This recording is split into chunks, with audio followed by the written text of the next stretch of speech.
Welcome back to PoliticKING. So many people know Robert Kennedy Jr. as an attorney and a leading environmental activist, and of course, son of the late great Senator Robert Kennedy and the nephew of President John Kennedy.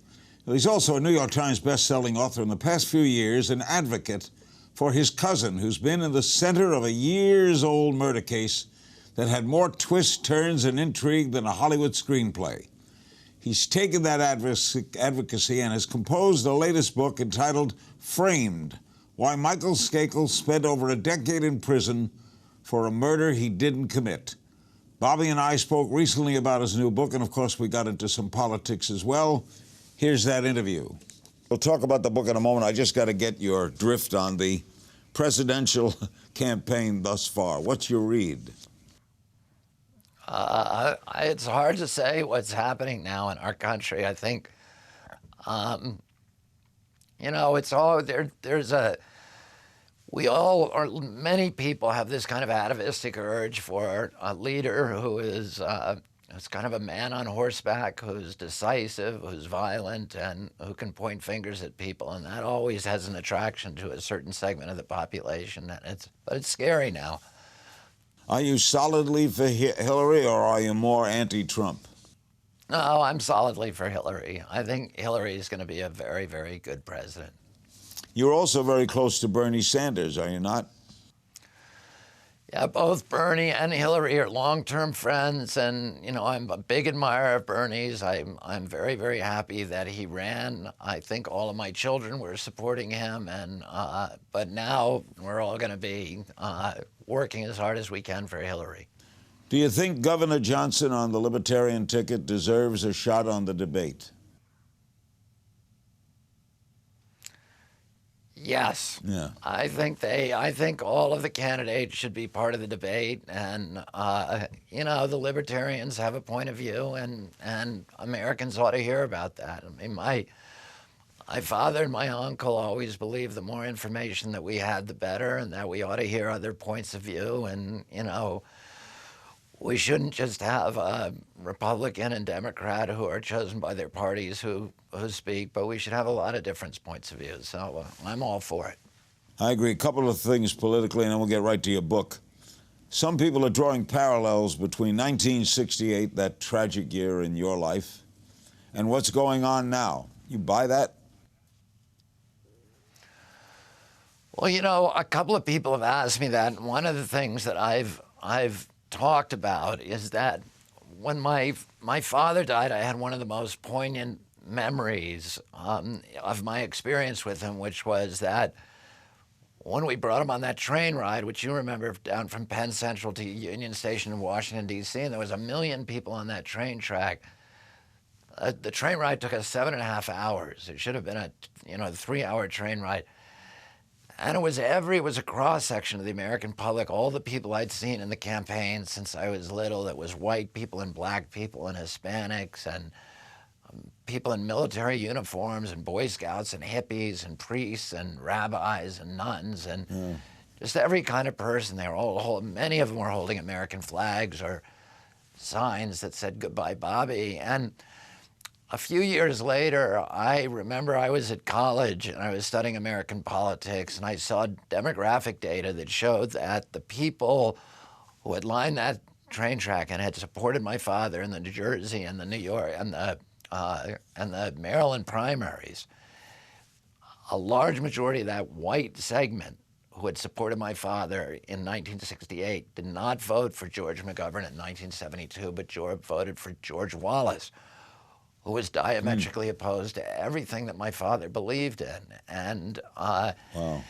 it occurred to me then, and it struck me many, many times since, that every nation, like every person, has a darker side and a lighter side. And the easiest thing for a political leader to do is to appeal to our bigotry and our hatred and xenophobia and prejudice and point to people who are unlike us and say they're the ones who are damaging our country, and that what my father was doing was much more difficult, which was to try to make us feel like we're part of a community and we have to take risks, and that we're part of some some larger purpose in history, and we have to see ourselves as a community, and we have to avoid the seduction of the notion we can advance ourselves as a people by leaving our poor brothers and sisters behind, or by pointing the finger at people who don't look like us or don't love like us or to speak differently or what have you. And I think,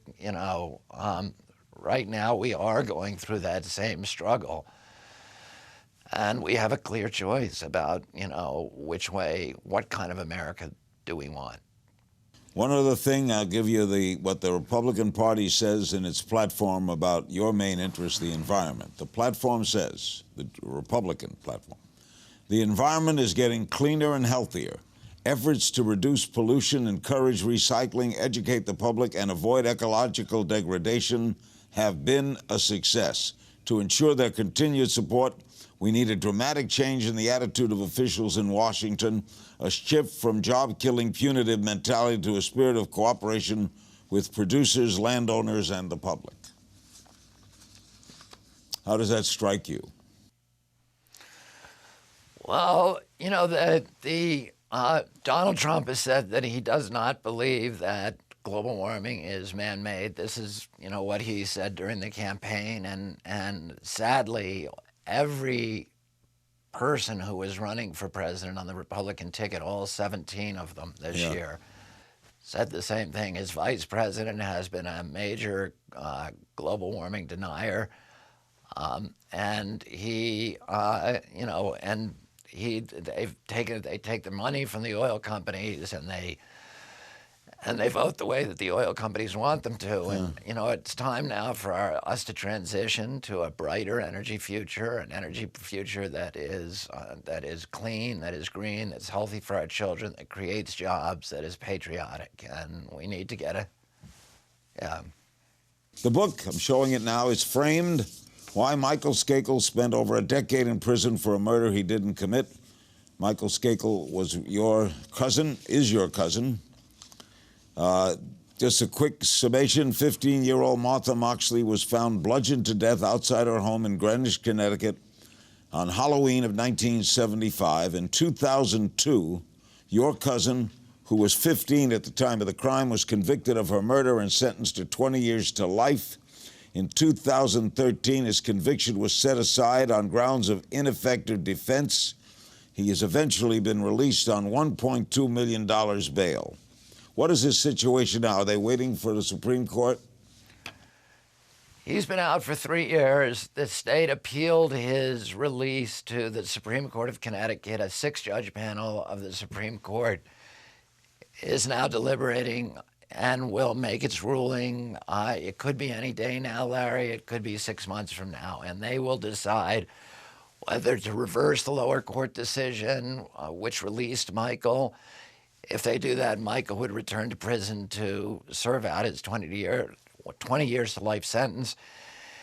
If they uphold the lower court decision, then Michael would be freed, and the state of Connecticut would have to decide whether to re-prosecute him, which I think is a lost cause for them, or whether to prosecute the people who actually committed the crime, the 2 men who I discovered and who I interviewed, and the case against them is laid out very, very clearly in this book. And I think it's hard for anybody to read this book and not believe that these 2 men actually committed the crime, and that Michael Skakel did not and could not have murdered his friend and neighbor, Martha Moxley. When I was on CNN, we did a lot of shows on this. Dominic Dunn, who was convinced of his guilt, was a frequent guest, and it always puzzled me. The first, and it's an extraordinary book, why did it take so long between the murder and the crime being tried in court? Well, the murder was committed, as you say, in 1975. Michael Skakel was never a suspect in the murder. His brother Tommy, who was the last person to see Martha Moxley alive, was a suspect for a few years, but the central suspect was the Skakel's family tutor, who had actually started work that night. His name was Kenny Littleton. And he was principally a suspect because he changed his alibi 5 times. He placed himself at the scene of the crime, in his final discussion with police. He failed a series of polygraph tests over 25 years. He was also associated by police with more than a dozen other serial murders in Canada, Massachusetts. But you don't think he committed this one? No, I'm very sure he did not commit it, although he was a much better suspect than Michael Skakel. And he actually made these kind of blundering confessions to the crime, or at least something that sounded like confessions, so the case against him would have been much easier to bring, and the case against Michael Skakel. But Kenny Littleton didn't do it either. Michael Skakel couldn't have done it. He was never a suspect until Mark Furman. What brought him to this justice? What brought him to the trial? As I show in the book, there were 5 people pursuing their own sort of mercenary self-interest, who made him a suspect in this case, and then had him convicted, or responsible for his conviction. Michael, first of all, was 11 miles away with 5 eyewitnesses at the time the murder was committed. He was never a suspect until 1995, 25 years after the crime, or 20 years after the crime was committed, when Mark Furman wrote a quickie book, a 2-month investigation, and a quickie book. And Furman was at that time engaged in trying to rehabilitate his own career. Furman, of course, was the disgraced Los Angeles County detective who played a pivotal role in O.J. Simpson's acquittal. And he lost his job as a police officer. He couldn't work as a policeman again because of his perjury conviction. And so he was refashioning himself as a crime-solving author, and he rolled into Greenwich and solved this crime in 2 months by pointing out a brand new suspect that nobody else had ever had, and nobody else had ever considered a suspect before, which was Michael Skakel. And Furman's book started a snowball running. Unfortunately for Michael, the theme was picked up by a crooked Connecticut detective named Frank Garr, who suborned perjury. They had no evidence against Michael. There was no physical evidence, no blood, no fingerprints, no DNA.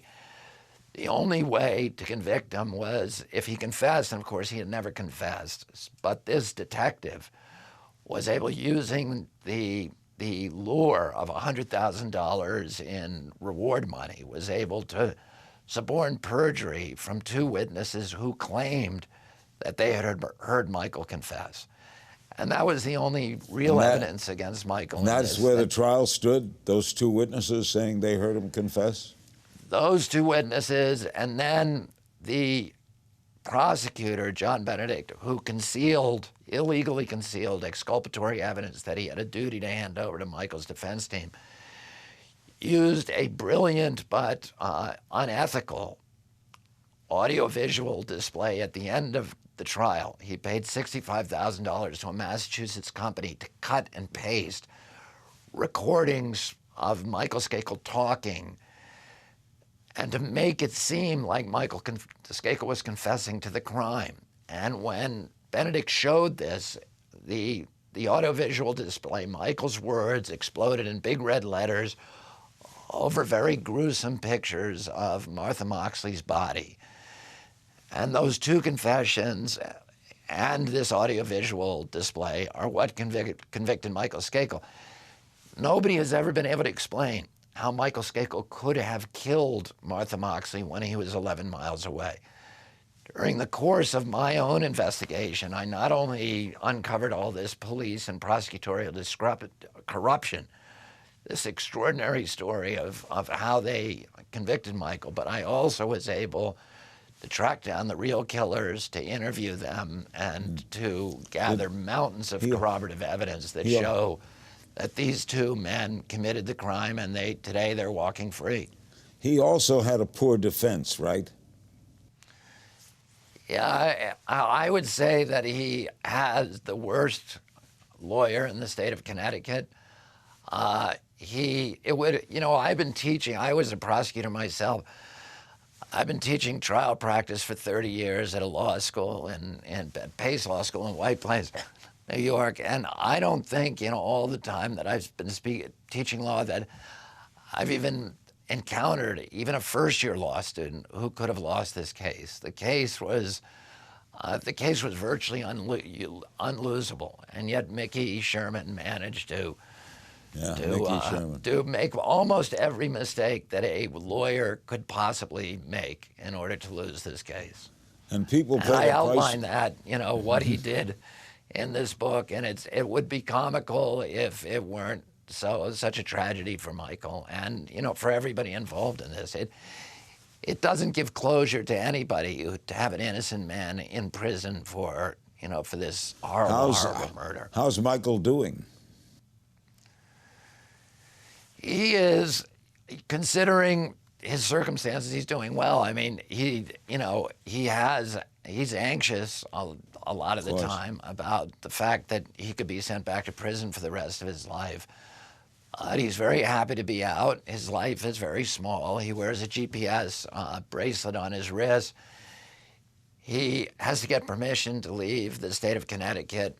He's living right now with an elderly aunt and taking care of her, and then on the weekends, he takes care of his son, George, who he only saw, I think, 8 times during the 11 years that he was in prison. George was 3 years old when he went into prison. How old is Michael now? Michael's 55. And you're how old? 62. How old are you, Larry? 82. Were you there during the trial? Did you attend any part of the trial? I only attended a couple of days of the trial. Michael and I were estranged at that point. Really? So in fact, Michael and I were estranged really most of the last 10 years. It was only in January of this year that we reconciled. But you thought he was innocent all the time? I knew he was innocent even when he wasn't speaking to me. I knew he didn't commit the crime, and so I kept working, to get him released. What went wrong here? Alan Dershowitz says it's a must-read for those who care about justice and integrity. How did they convict him? Well, I show in the book how it was really, you had Mark Furman and, of course, you had Dominic Dunn, who were driving this kind of press frenzy.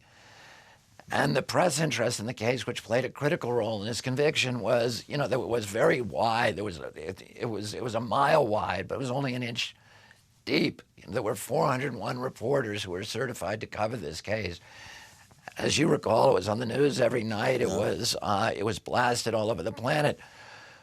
None of those reporters, with one exception, which was Leslie Stahl from CBS, bothered to look below this kind of flimsy veneer of official orthodoxy that said that, a Kennedy cousin had committed a murder and then gotten away with it because of family power and connections. And from the beginning, from the first instance, it was everything was a lie. I mean, Michael Skakel is not technically he's a cousin of the Kennedy family, but he doesn't have a drop of Kennedy blood. And the 29 grandchildren of Joseph and Rose Kennedy, none of them ever knew Michael Skakel. I never met Michael Skakel until 8 years after this crime was committed. I had never heard of the Martha Moxley murder till 8 years after the crime was committed.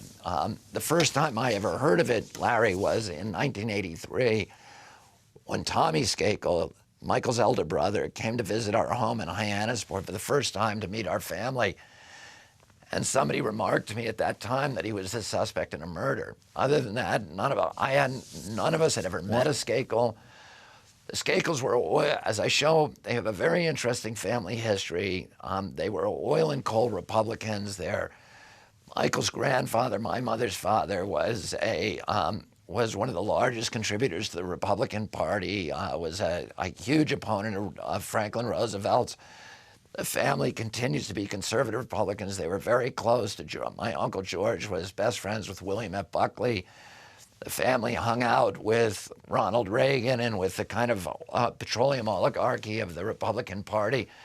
They strongly supported Richard Nixon against my uncle in 1960. They supported Kenneth Keating against my father in 1964 when he ran for Senate, and they opposed my father's presidential campaign in 1968. So my mother loved her brothers and sisters, but she loved them from a distance.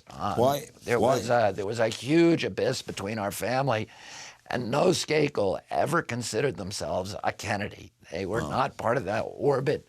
They would have considered any kind of connection to the Kennedy family as a kind of social demotion. You know, they were much wealthier than the Kennedys, and they were very, very entrenched in conservative, and they were iconoclastic, kind of bohemian conservatives. We're out of time. One quick question. Why only a 6-person panel of the Supreme Court? That's a puzzle. There's a 7th judge, and the 7th judge left the panel just before Michael's case was going to be heard. We don't know why. So it'll be decided by 6. Reasons. Yeah, but if you want to know, Larry, I hope you'll read the book, because it talks about my journey, about how I tracked down the real killers, and that is a fascinating story. I'm taking it home and reading it. Thank you, Robert. So good talking to you. You too, Larry. Robert F. Kennedy Jr., the book Framed: Why Michael Skakel Spent Over a Decade in Prison for a Murder He Didn't Commit.